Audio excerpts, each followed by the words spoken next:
Hello and welcome to another edition of Miike Monday with me, the Hart Critic, where on a Monday I look at the works of one of my favourite directors, Takashi Miike. And today I'll be looking at the 2007 film Crow Zero. Now I already did this film on my first run of Miike Mondays back in 2011, and it ended up being my most popular one for some reason.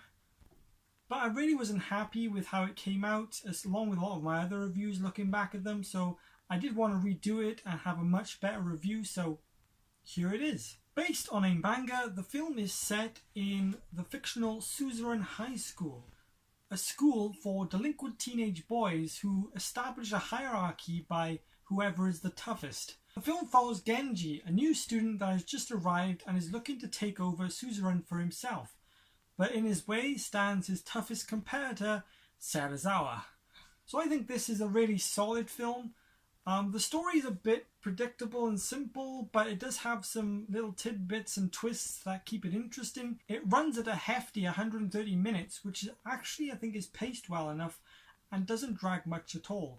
There's also a fair amount of humour, providing some good comical moments, as well as a couple more cartoony moments, which I guess match up more with the manga.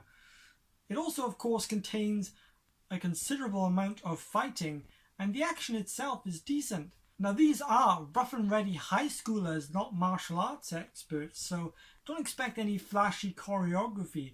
It's mainly simple punches and kicks with the odd throw in there, but it is effectively done and entertaining, and is also partnered with some nice kinetic camera work which really works well with it.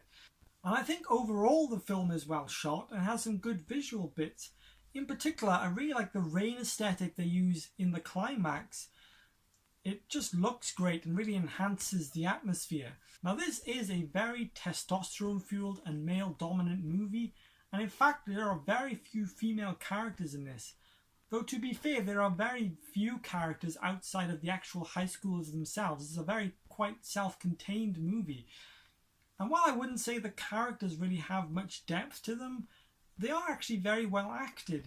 You've got actors like Shunaguri and Takayuki Yamada in the main roles, and there are also some older supporting roles as well, with people like Kenichi Endo, Kyosuke Yabe and Goro Kishitani, all of whom have also starred in other Miike films previously. The score is mostly very garage rocky and features songs from actual bands like the Street Beats, as well as lighter songs from actress Miike Kuroki, who plays Luca in the film.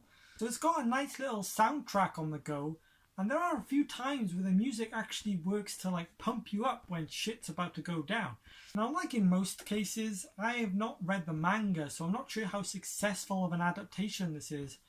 But for a film about fighting high school teenage boys, I think this is certainly well made and enjoyable. The drama might not be the strongest, but I think it works well enough, and I think there's enough there to keep you entertained. While the main story has somewhat of a resolution, it does actually end on a bit of a cliffhanger, but there was a sequel released 2 years later that's also directed by Takashi Miike, so you can guarantee that I'll be doing that one either next time or at some point in the future. Either way, I think this is a good movie that I would overall give 3.5 hearts out of 5.